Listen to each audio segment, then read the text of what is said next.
Uy,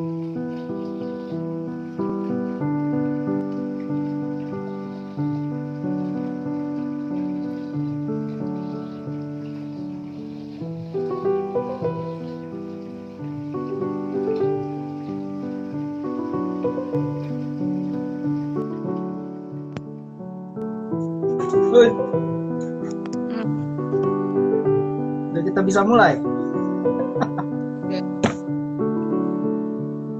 Kepala lu sepotong begitu.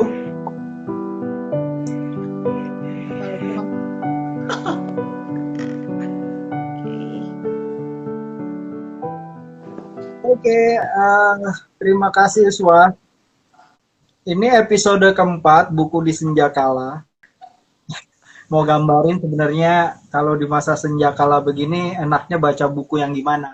eh gue punya buku babon, gede banget ya. Gue ngangkatnya gemeteran. Gue juga punya.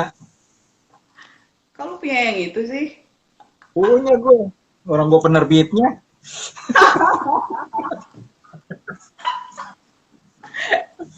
ini berat. Gue juga punya yang Sumpah. ini. Oh, gue juga punya tapi lagi di rumah itu. Kalau misalnya kita sesuai permodelan Harvard yang ditulis di majalah Science, kita akan on off lockdown sampai 2022. Ini cukup nih buat 2022. Ngerjain buku itu kapan sih? Ngerjain buku itu? Wow. Bener pertanyaan lo, ngerjain buku itu kapan? Iya benar. Ini kan 11 buku tahun yang lalu. 11 tahun yang lalu ya. Iya, 11 tahun yang lalu waktu gue masih ABG. Dikerjain Berarti oleh tahun 9. 2009. Wow. Ya, gue masih kecil Katanya banget. waktu ngerjain buku ini lo sampai ngimpi-ngimpi ketemu Wallace ya? Iya, buku itu gue kerjain hampir setahun ya, 9 bulan.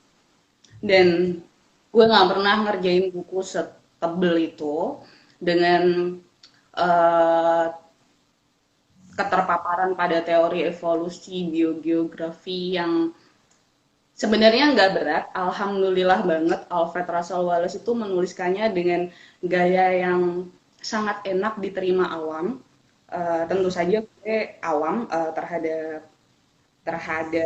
teori-teori evolusi dan biogeografi yang disajikan oleh Wallace di dalam bukunya. Karena gue ngerasa punya tanggung jawab bahwa segala penerjemahannya, segala pemikiran Wallace ini yang ditulis pada abad ke-19 bisa dimengerti dan diterima oleh kita yang hidup pada abad 21, dan gue nggak mau ada kesalahan penerjemahan, kesalahan maksud. Jadi itu kayak jadi beban di otak gue.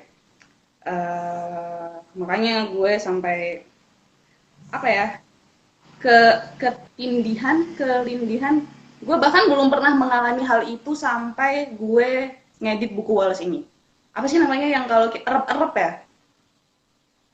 Yang lu tidur terus gue ngerasa ada potret atau Wallace gede banget di atas gue nanyain kapan bukunya selesai. Itu gede banget, ada kayak kakek-kakek berjenggot panjang pakai jas hitam nanyain ke seorang bocah yang tinggal di Depok kapan buku gue lu selesaiin. Nah, gue sampai ke psikolog. Gambarnya kayak gini ya kakek-kakeknya. Ya, itu yang gue temuin di mimpi gue. Mimpinya berapa kali tuh? Gue sampai 3 kali, gue sampai pindah kamar. Tadinya gue di lantai bawah, terus gue pindah ke lantai atas berharap dia nggak ngikutin, ternyata dia tetap ngikutin.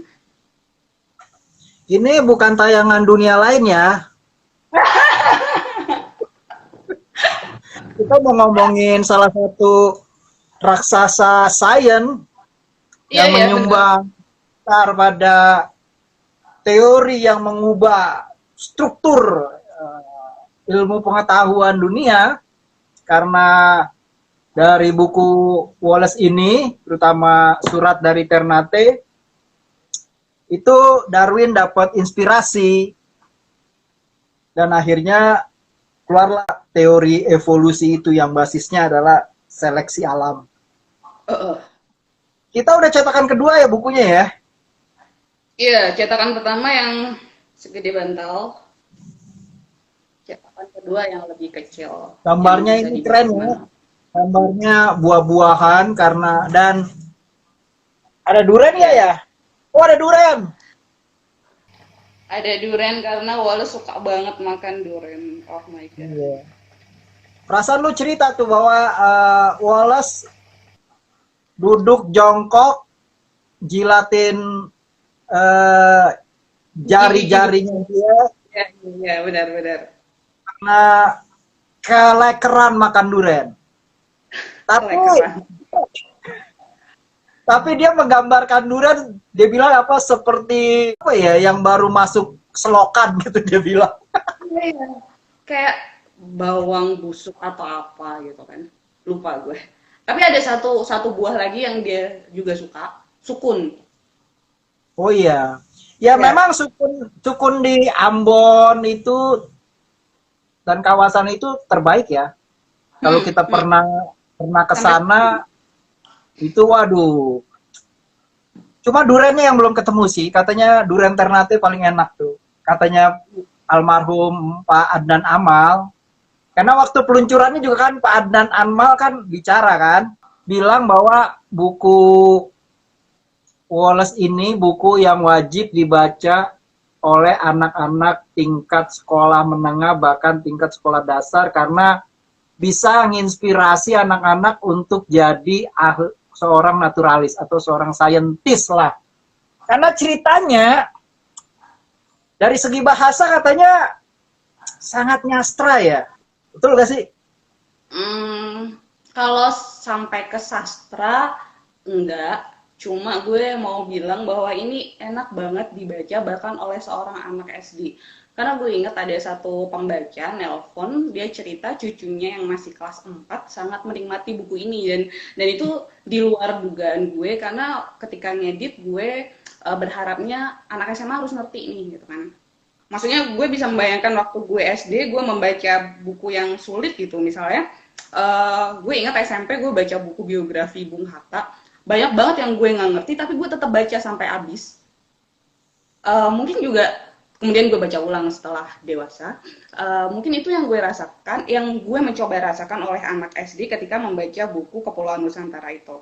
Ada bagian-bagian yang dia bisa relate karena si Wallace ini jalan-jalan ke hutan, ketemu kupu-kupu, jalan-jalan ketemu orang, terus dia bertukar teripang dengan peniti, dia ketemu orang lagi, kemudian bertukar susu dengan atau dia orang Inggris ya, dia selalu ada susu dan butter dan roti di Kepulauan Nusantara ini di Indonesia pada abad ke-19. Dia selalu punya itu. Uh, dia juga selalu punya barang-barang koin-koin kecil.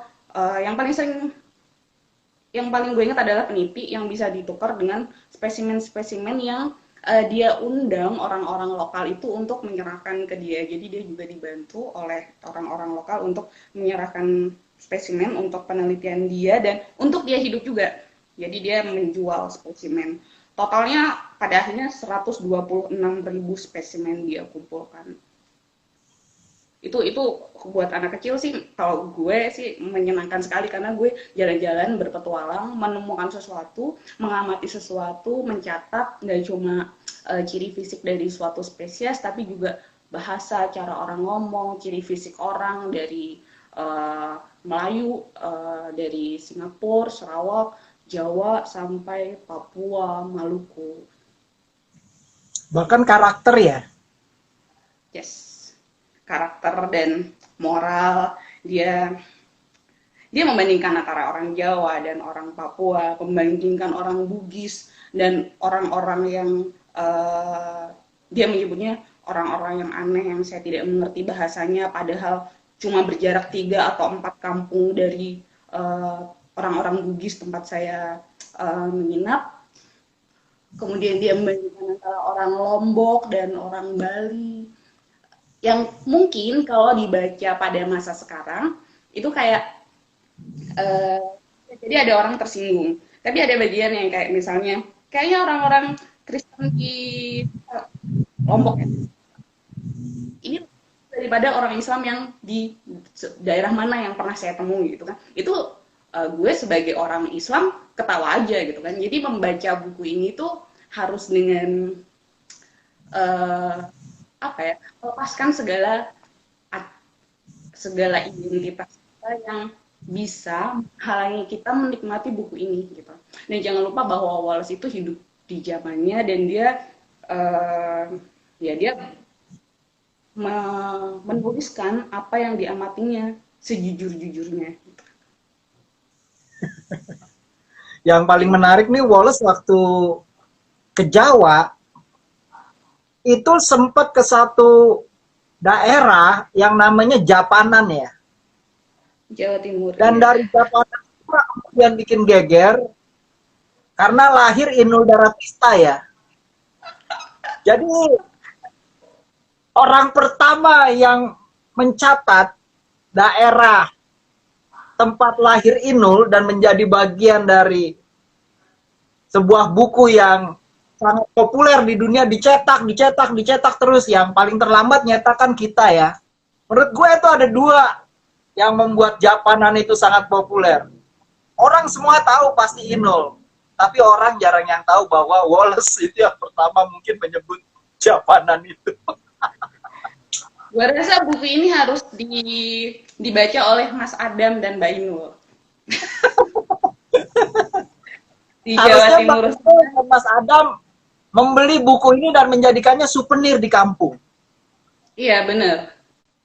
Kampung saya ditulis oleh seorang naturalis Inggris pada abad ke-19, penemu teori evolusi dan biogeografi yang papernya bersanding bersama paper Darwin. Keren kan? Yang menarik juga Wah ya, waktu ngerjain buku ini, itu pertama kali kita ngelibatin Prof. Sangkot ya. Ya. Kenapa Prof. Sangkot Marzuki begitu antusias dengan buku ini? Wow, gue belum pernah menanyakan itu ke dia. Waktu itu Prof. Sangkot nulis di di Tempo, tulis tentang Wallace. Kenapa tidak ada monumen di tempat di mana Wallace itu menghasilkan satu karya, yang karya itu mengilhami Darwin, kemudian direspon itu menariknya tulisan dia itu, dan dibuatlah jalan Wallace di Ternate. Tapi menariknya kalau nggak salah waktu itu namanya bukan Alfred Russel Wallace, A.R. Wallace. Karena dibilang Wallace itu orang Indonesia, orang Ternate yang lahir di Inggris. Namanya sebenarnya Abdurrahman Wallace, bukan Alfred Russel Wallace. Itu yang bilang wali kota Samsir Andili, dia sangat bangga sekali dengan putra daerahnya yang kebetulan lahir di Inggris ini. Putra daerahnya namanya siapa? Abdurrahman Wallace. Alfred Wallace. Sampai dibikini jalan, kalau nggak salah tuh cuma sepanjang 300 meter dan jalan itu sekarang udah nggak ada lagi. Nggak ada lagi jalannya? Jalan itu udah nggak ada lagi. Dan artefaknya rumahnya juga nggak ada kan?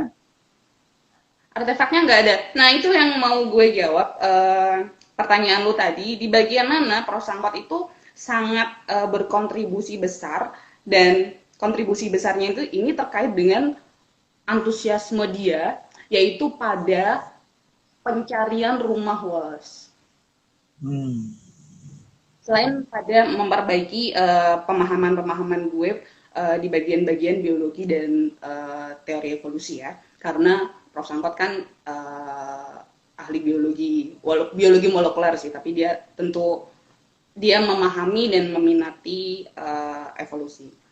Tapi bagian rumah itu Prof. Sangkot ke Ternate sendiri untuk mencari rumahnya. Jadi dia bersama Pak Samsir Andili wali kota Ternate saat itu, bersama Sultan juga, pernah lihat fotonya juga. Dia ke sana untuk mencari rumah Wallace berdasarkan deskripsi Wallace yang ada di buku. Dan untungnya Ternate pada masa itu dan sampai sekarang, kalau misalnya disejajarkan atau ditimpakan petanya, itu nggak jauh berbeda. Garis pantainya tetap, kemudian jalan-jalannya juga masih bisa ditelusuri lagi, gitu kan. Kan Wallace cerita bahwa kalau dia ada sumur di situ tempat air, kemudian dia berjalan 100 meter ke pantai, itu ada di buku itu, dan itu bisa ditelusuri kembali sampai hari ini.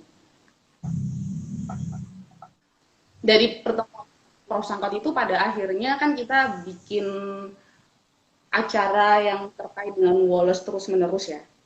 Jadi buku ini tuh hidup sampai, ya semoga sampai nanti ya, hidup dalam bentuk kegiatan-kegiatan ilmiah yang kalau person sih inisiatornya Prof. Sangkot ya. Gue bikin International Wallace Symposium di Wakatobi, kemudian masih kawasan Wallace kan itu.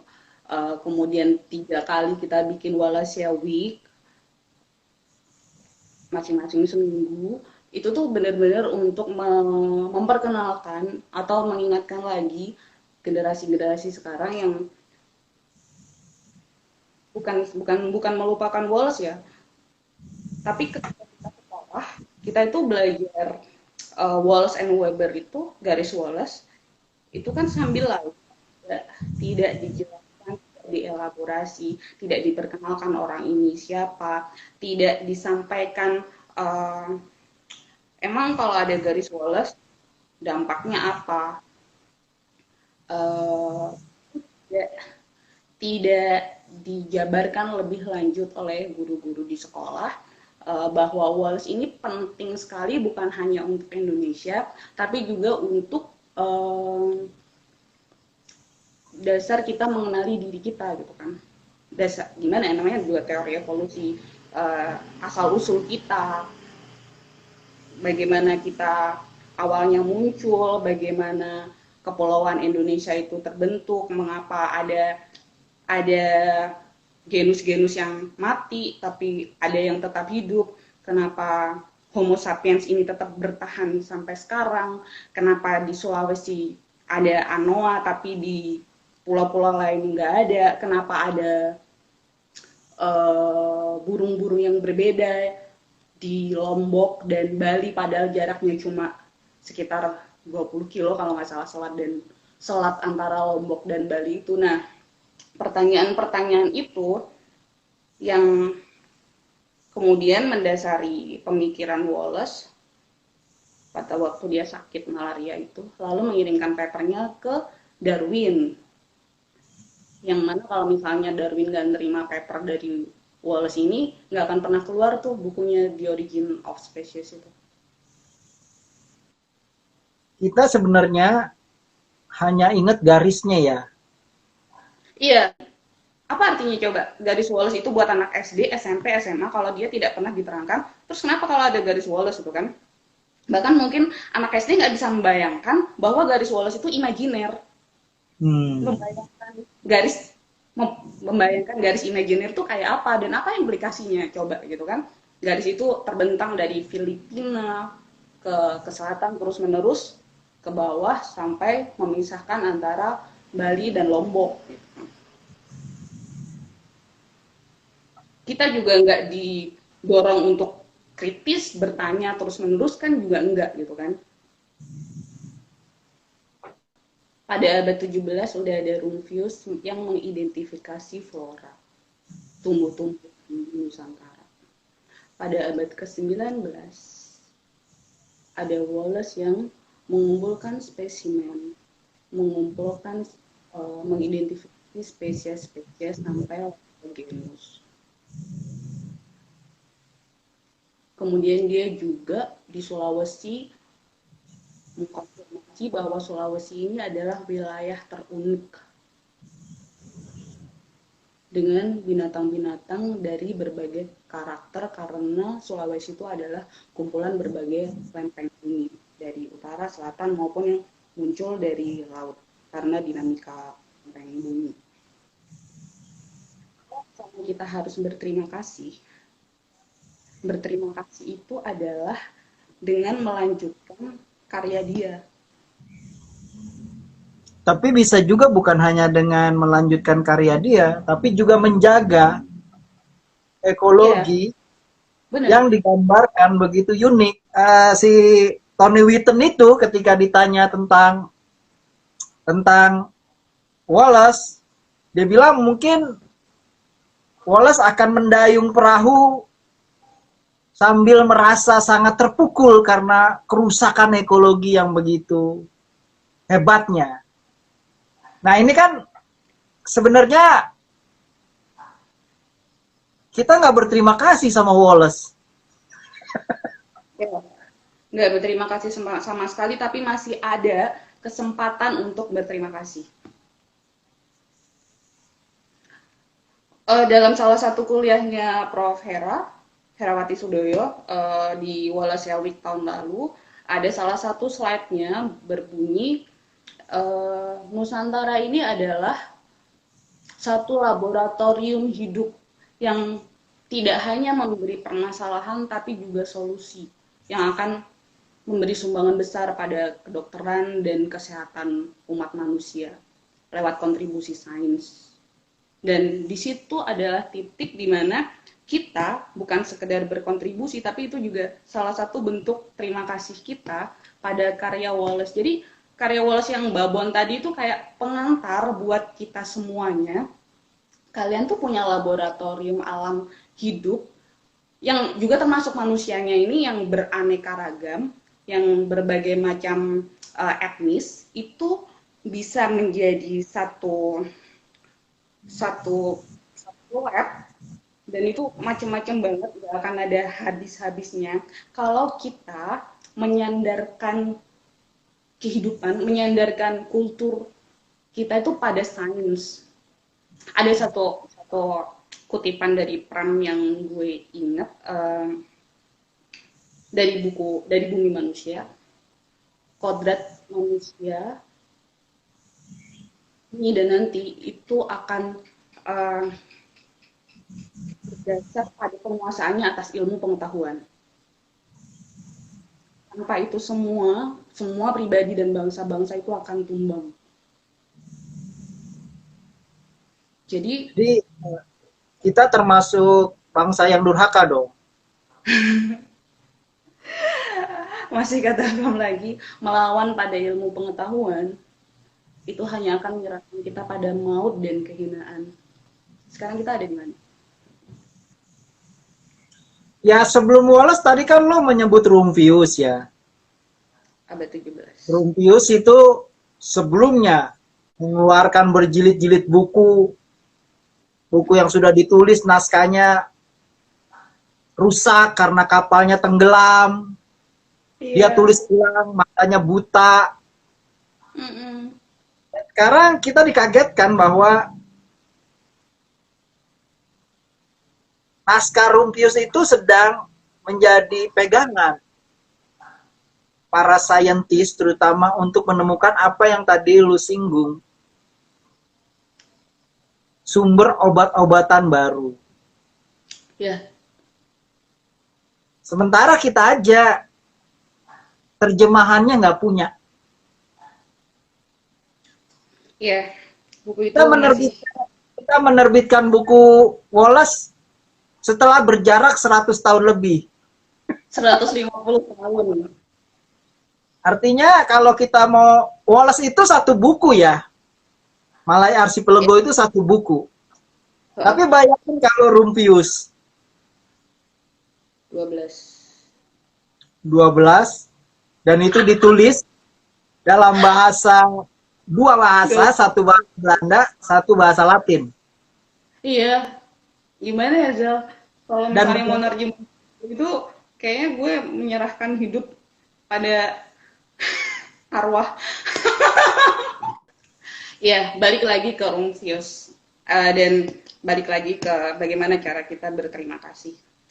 Eh, Kayak tadi dibilang, Nusantara ini adalah laboratorium hidup yang mana alamnya juga udah menyediakan solusi. Yang pada satu abad sebelumnya, Rumphius di abad 17 itu sudah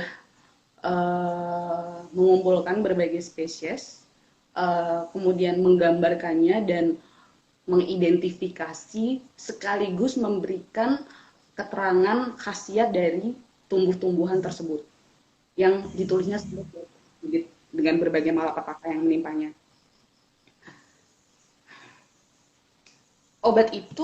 Buku itu sekarang lagi diteliti oleh Mayo Clinic di US kan, untuk satu pohon namanya pohon atun yang disebut di dalam salah satu jilid di bukunya Rumphius. Mayo Clinic kalau di Indonesia, kalau di kalangan teman-teman gue yang cewek itu untuk diet Mayo. Tapi sebenarnya dia adalah laboratorium terkemuka di Amerika sana. Orang Indonesia nggak pernah buka buku itu. Kita nggak pernah membacanya, apalagi dalam bahasa kita sendiri karena belum ada. Sementara di US sana, orang sudah sangat peneliti-peneliti terkemuka di sana menganggap ini satu perpustakaan yang sangat besar untuk mencari obat baru, penemuan obat baru. Yang kalau misalnya kita mau ngebuka mata sedikit, nggak cuma Rumphius loh yang kita punya itu. Kita punya, tapi ya Bontius kan ya. Bontius dokter pertama yang menggabungkan antara pengetahuan pengobatan timur dan barat. Ya, kita punya Bontius. Nah, selain dari ilmuwan-ilmuwan kulit putih yang ada di sini, kita tuh juga punya tradisi sendiri kan. Pada abad 12, kerajaan-kerajaan, empu-empu di kerajaan itu sudah mendokumentasikan di lontar-lontar Jawa atau lontar-lontar Bugis. Itu sumber pustaka yang sangat besar kalau kita mau ngegali dan kalau kita mau ngelihat ke situ lagi. Belum lagi dari tradisi lisan. Ibu-ibu di Jawa, ibu-ibu yang dari generasi ke generasi mewariskan resep jamu. Tapi itu kan harus dibarengi dengan bagaimana sains bersinergi dengan semua dokumentasi dari abad-abad yang jauh lampau sebelumnya untuk bisa kita pakai sekarang dengan dosisnya seperti apa, gimana supaya itu tidak jadi racun atau diekstraksi, atau gimana caranya supaya misalnya nggak habis biodiversitas kita karena kita terus mengambil sumber-sumber obat tersebut. Nah itu sains bisa berkontribusi di situ. Ya. Persoalan besarnya adalah hari ini kita menghadapi model pembangunan yang sifatnya itu justru destruktif terhadap alam. Jadi kita membicarakan warisan yang sudah lebih dari 3 abad yang lalu digaungkan sebagai emas hijau ya istilahnya ya. Rusak itu bukan hanya dalam artian kita kehilangan kesempatan untuk punya emas hijau, tapi juga ada efek yang lain gak sih? Misalnya keseimbangan alam yang mengakibatkan banyak wabah kan juga digambarkan karena keseimbangan alam yang rusak ya. Ketika Wallace terbaring sakit karena malaria itu kan dia jadi punya kesempatan untuk berpikir, untuk merenung. Di situ dia teringat teori Robert Malthus terkait populasi, bahwa alam itu menyeimbangkan dirinya, populasi melalui beberapa cara. Di antaranya adalah bencana alam, wabah penyakit, Nah, disitulah Wallace terpikir, oh iya ya, kenapa ada makhluk yang tetap bertahan, pada akhirnya dia tahu bahwa yang sesuai inilah yang akan bertahan. Nah, segala pembangunan-pembangunan destruktif yang kita lakukan sekarang kan eh, mengambil rumah makhluk lain kan. Hutan-hutan kita babat itu kita sudah menginvasi tempat tinggal makhluk lain. Sehingga jarak manusia dengan hutan itu jadi makin dekat. Atau yang harusnya tinggal di hutan, tidak punya rumah lagi, kemudian mereka mendekati pemukiman. Ini rentan terhadap timbulnya zoonosis atau hewan-hewan yang menular dari binatang ke manusia dan atau sebaliknya. Apa yang kita hadapi hari ini ya salah satunya karena itu. Karena kita sudah menghancurkan satu tempat yang harusnya nggak kita hancurkan. Karena itu rumah spesies lain, habitat bagi makhluk-makhluk lain. Dan kalau kita ingat Wallace bicara dari Ternate tentang seleksi alam, kita jadi merasa Wallace itu hidup lagi ketika ramai orang bicara tentang herd immunity itu. Ya, yang terbayang ya bukunya Wallace ini kan, ketika dia terbaring sakit dan mulai menulis surat, dan surat itu akhirnya mengilhami, itu baru tuh berasa Wallace tuh hidup begitu ya. Siapa yang akan selamat? Herd immunity itu mengerikan sih untuk dibayangkan. Tapi ya kembali lagi bahwa bukan yang terkuat yang akan bertahan, tapi yang paling bisa beradaptasi dengan perubahan. Udah. Toh dinosaurus juga mati. Dia kuat, dia besar, dia punah juga. Dan jangan lupa bahwa virus-virus itu bermutasi, dia makin cerdas. Ketika kita sedang berusaha memahami dia, kita udah banyak banget yang mati, kita belum sempat. Padahal ya,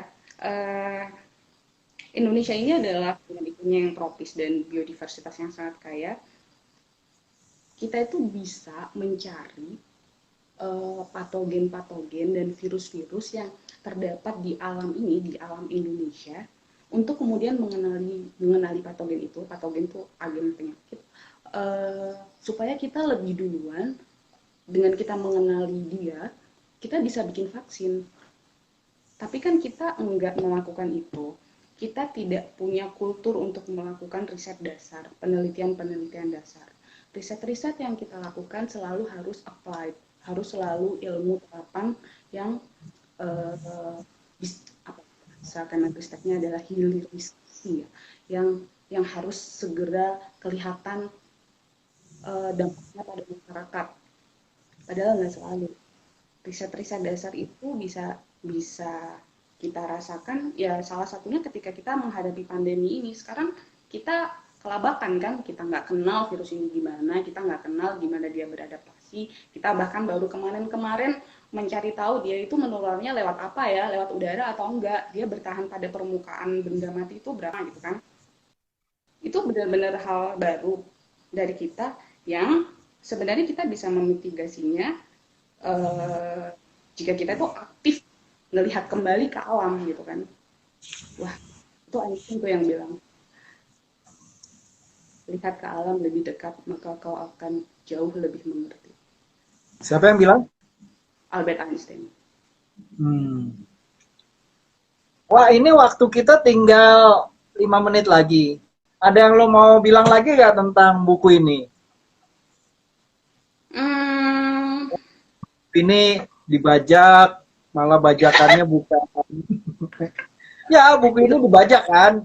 Malah Itu luar bajakannya bukan. biasa. Sebagai penerbit, Rizal kecewa sekali. Gue sebagai orang yang sangat mendukung industri buku, anti bajakan, belilah pada penerbitnya biar penulisnya dapat royalti. Kalaupun misalnya penulisnya udah mati, keluarganya dapat royalti atau penerbitnya bisa hidup terus karena ya industri buku itu semacam charity gitu kali ya. Ya, kayak tadi gue bilang, karena bukunya gendut, bisa dibaca. PSBB Jakarta kan berakhir 22 Mei ya. Dan ini bercerita, gambarnya banyak, bisa buat bantal. Tapi versi yang ini udah nggak ada ya, Zal? Habis. Udah habis. Kalau versi yang lebih kecil, Oh, ini banyak. masih Ini banyak ya? banyak. Iya. Ini gambarnya menarik sekali. Ini kan rumahnya Wallace kan? Rumahnya Wallace itu waktu di Paso bukan? Iya. Bisa nggak? Rumahnya Di Ambon. kebuka. Iya. Iya, iya, iya. Rumah. Eh, tempat Rumfius. Bener kan? Rumfius satu abad sebelumnya pernah tinggal di situ. Wallace tinggal di situ. Terus ada ular gede. Tapi anehnya Wallace nggak nyebut Rumpius ya. Kenapa ya? Tapi dia menyebut gempa bumi yang pernah dialami Rumfius. Iya, tapi nggak menyebut Rumpius. Dia berkali-kali terkena gempa dan kayak udah biasa aja. Tadinya dia heboh, tadinya dia keluar, terus ngelihat orang-orang lokal, kok orang-orang lokal nggak ada yang keluar ya, ya udah, oh kayaknya ini udah biasa di Nusantara ini. Ya udah sama kayak mungkin tempat-tempat lain di Indonesia yang kalau ada gempa gitu, biasa aja gitu. Sementara gue yang nggak pernah kena gempa, heboh keluar.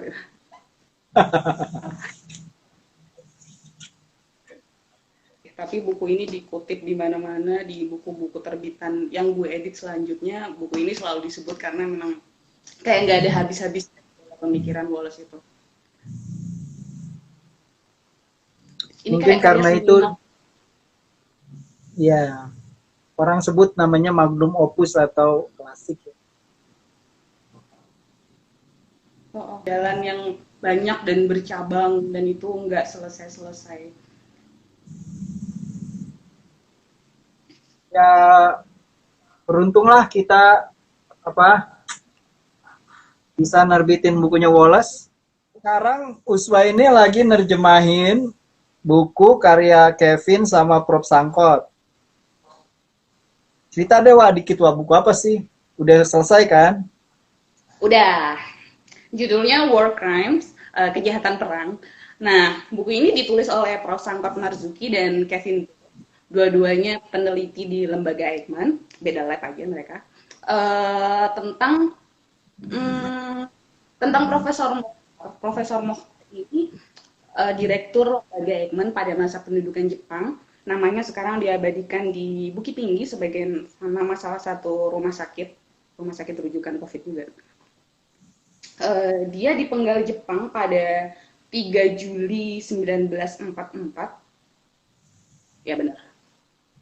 45 sebelum kemerdekaan, persis beberapa bulan sebelum kemerdekaan. Dia dituduh menyabotase vaksin yang digunakan untuk memvaksinasi 900 Romusha di Klender. Beberapa hari kemudian dapat telepon bahwa orang-orang yang divaksin ini, para Romusha ini, menunjukkan tanda-tanda tetanus akut. Beberapa sempat dibawa ke rumah sakit, tapi pada akhirnya mereka semua meninggal. Mokhtar. Nasibnya. Apa? Tunggu buku gitu.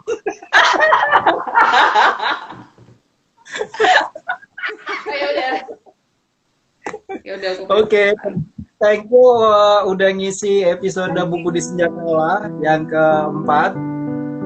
Ngebahas buku Wallace, pengalaman ngedit buku Wallace. Thank you ya. Thank you. Sampai jumpa. Terima kasih teman-teman yang udah panteng buku di Senja Kala. Sampai ketemu lagi di buku yang berikutnya. Bukunya Taman-Taman di Jawa karya Dennis Lombard. Ah, boleh tuh. Gue ada bukunya. Gue baca dulu. Thank you. Salam sehat.